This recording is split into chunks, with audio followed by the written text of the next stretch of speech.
बाकीच्या मुलींचं तर माहिती नाही, पण मी तर डिसाईड केलंय एक बॉडी बिल्डर असावं लाईफमध्ये, तोच नवरा आणि तोच बॉयफ्रेंड आणि तोच बेस्ट फ्रेंड. दुसरीकडे चीट करण्याचा प्रश्नच नाही, कारण बिचारा डाएट चीट नाही करू शकत, ना दुसऱ्या मुलीला बघू शकत. कसं बघेल बिचारा? स्वतःलाच बघण्यात जास्त ऑब्झेस्ड आहे, तो स्वतःलाच बघण्यात जास्त इंटरेस्टेड आहे. मी त्यालाच बोलणार, भाई डोल्याचे फोटो पाठव, शर्टलेस फोटो पाठव किंवा विंग्सवाले फोटो पाठव. I am happy in that. लग्न झाल्यानंतर मी त्याला प्रोटीनवाला जेवण बनवेल, तो मला प्रोटीनवाला डाएट देईल. बिचारा ट्रेनर असेल तरी चांगला, नसेल तरी चांगला, तो मला वर्कआउटला मदत करेल, मी त्याला वर्कआउटला मदत करेल. That's set. जिंदगी सेट आहे भाई. तुम्ही स्वतः विचार करा, जो बिचारा डाएट चीट नाही करू शकत तो आपल्याला काय चीट करणार आहे?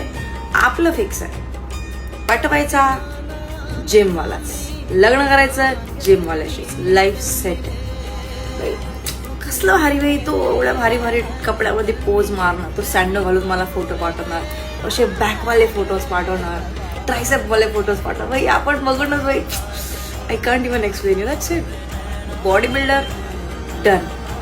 त्यामुळे जिथं कुठं आहे माझावाला बॉडी बिल्डर, भाई नीट राहा, नीट सांभाळून. इथं मी वाट बघते तुझी. एवढे सगळे व्हॅलेंटाईन्स गेले, आता इथून पुढचा व्हॅलेंटाईन्स डे नाही गेला पाहिजे. तो पण थोडी बॉडी बिल्डी बनवून घे बस, बाकी काय नाही.